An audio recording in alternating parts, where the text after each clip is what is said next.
Hi, hello. This is Christopher the Angeles of the Psychology of Self-Improvement.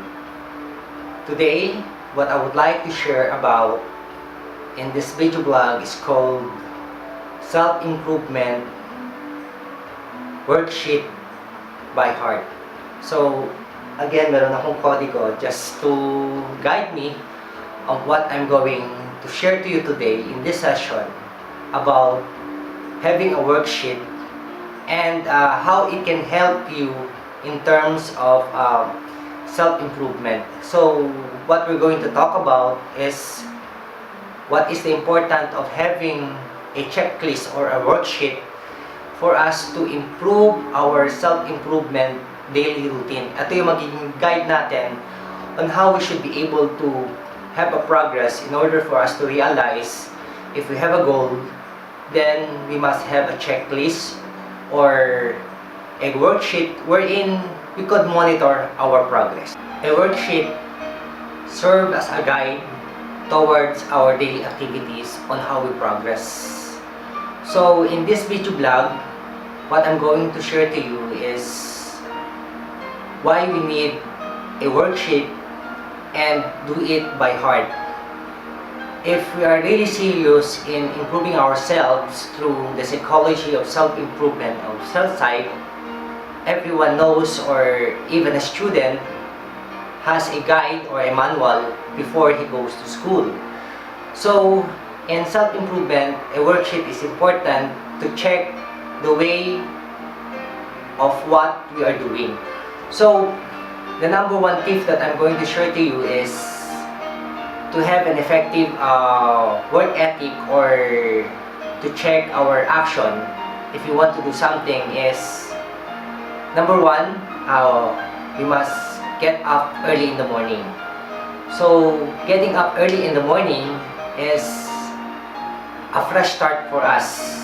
So if we are having trouble waking up early in the morning, lalo na sa akin na palagi akong tanghaling gumising, and of course when if we're going to get up early in the morning, marami tayong magagawa.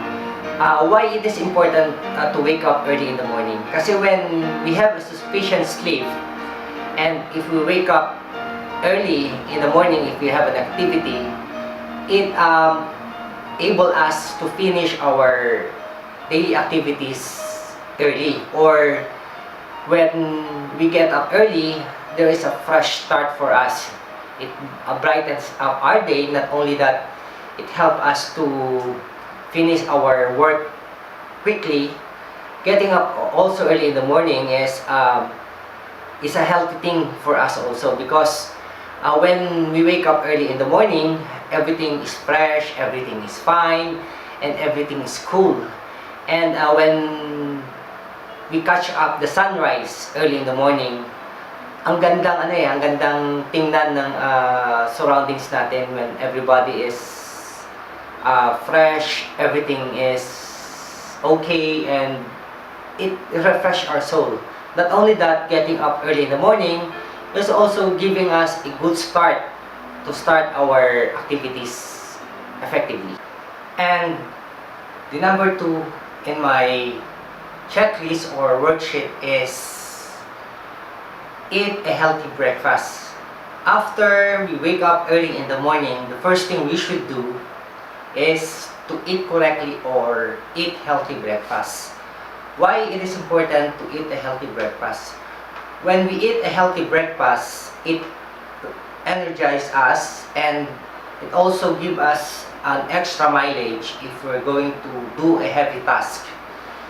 And also, not only it will energize us, it will keep us fit in the whole day without being so much hungry. Sa akin, when I'm doing a work in the morning, sometimes nakakalimutan ko kumain, or I forget to take my meal or a breakfast. When I experience having eaten or not eating my breakfast, I feel so lethargic, wala akong energy to do my thing or to do my work. So when we eat properly and we eat a healthy breakfast, we also keeping our body healthy, and feeding the right food for us give us not only so much energy, but it also build a confidence for not only extra mileage when we work, but also keeping our mind sharp and our thinking rationalized in energy.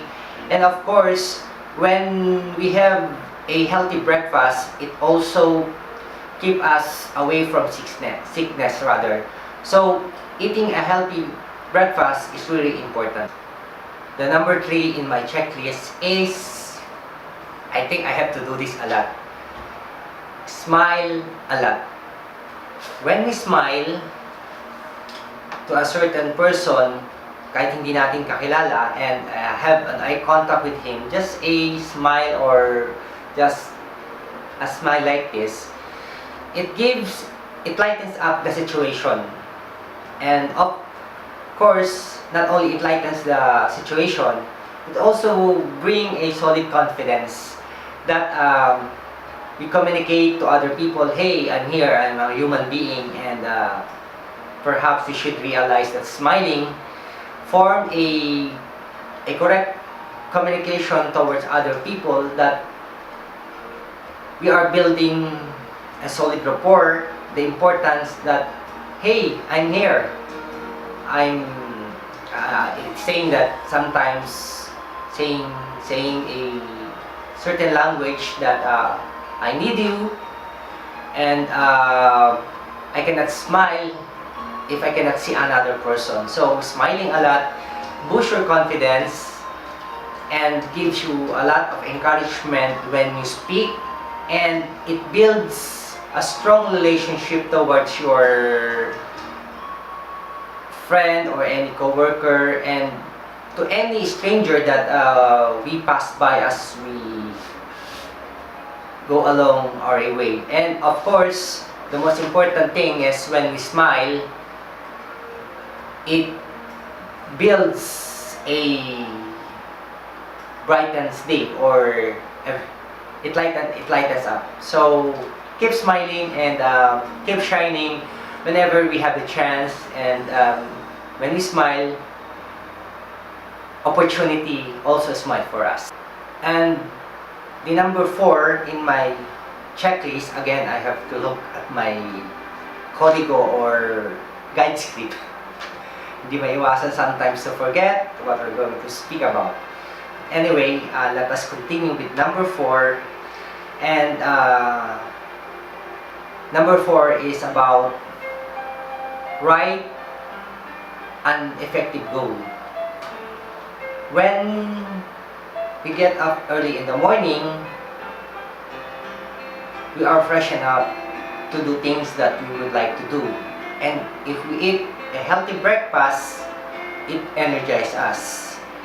And if we finish our breakfast and go out in our house and smile before the day starts, it brightens up everything, and it gives us encouragement to continue our tasks in that day.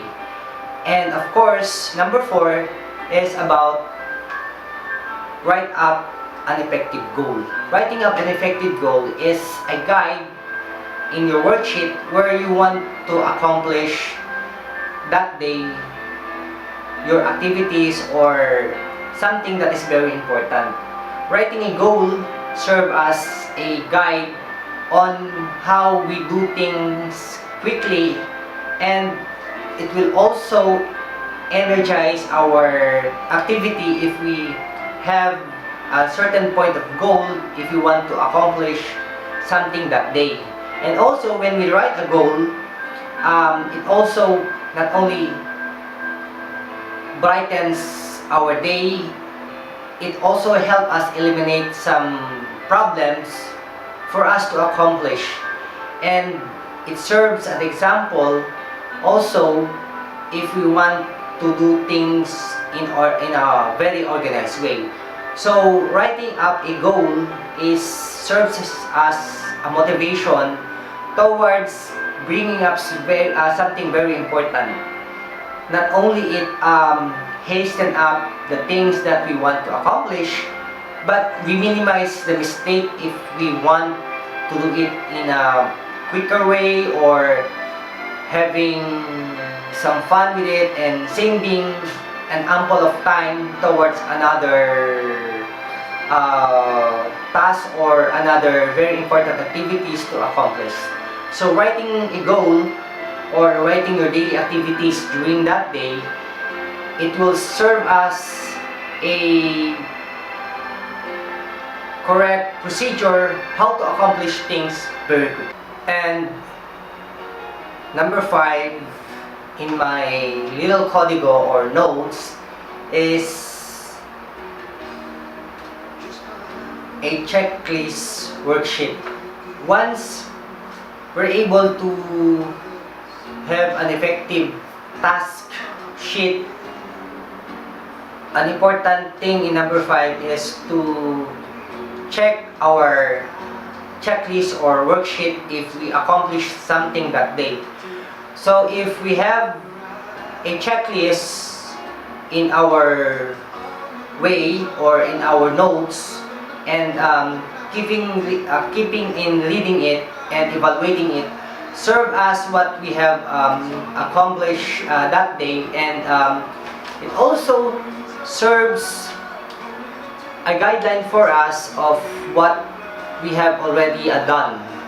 So a checklist is very important because it keeps tracks of your action, it keeps tracks on your daily routine on that day. And the final thing that I would like to share to you, last but not least, is again, I have to check my notes on the final things, and it is said here, review them on the final basis. Once we have our written goal and task written in our notes or in our daily activities, the final thing we should do is evaluate them. Evaluate them means keeping track if we have accomplished something on that day or in that particular activities. It keeps us on reminding ourselves to do better, perhaps if we have not accomplished the important things that we would like to do in that day. So if we will review our task based on what we have written on our task sheet or guide sheet, or what we call worksheet, it keeps us on performing much better on the following day or perhaps on our next activities. It keeps us in mind what we have to do, and perhaps perform a little more diligent on the other action or the other performance that we should execute on perhaps our daily activities or in our next agenda.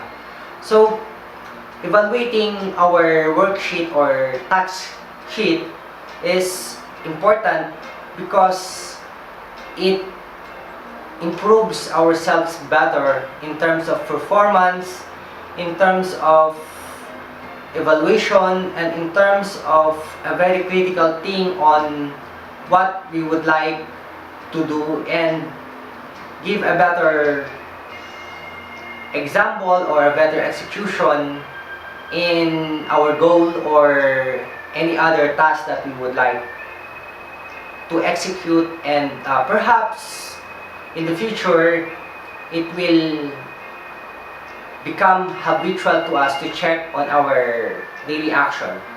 So all in all, first, to wrap this up, self-improvement will help you if we will have a guideline on the following wrap-up. So we have talked about that if we want to do something, we must get up early. And when we get up early, we must take a healthy breakfast to recharge our mind as well as body. So food are a very important factor to energize us with our daily activities. And before we go out, don't forget that to smile. Smile is a very universal language because it connects us with other people very quickly without saying hi or hello. A smile is a gesture that we're open to a very comfortable communication. And number 4 is to have written our task in this worksheet, so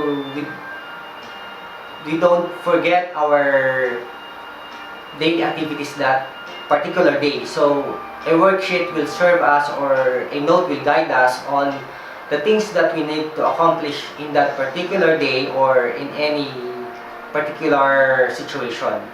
So number 4, once we have written up our tasks, we must also checklist on the important matters that what we're doing.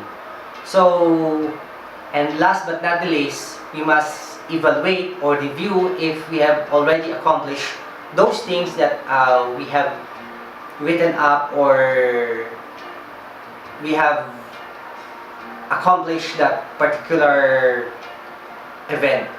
So the most important thing is that we have these called guidelines if we want to accomplish self-improvements in our daily activities, not only in our daily activities, but as well with our habitual action. Again, thank you so much for listening and watching this video blog. Hopefully, this helped us in a way that serve as a guide towards our daily activities.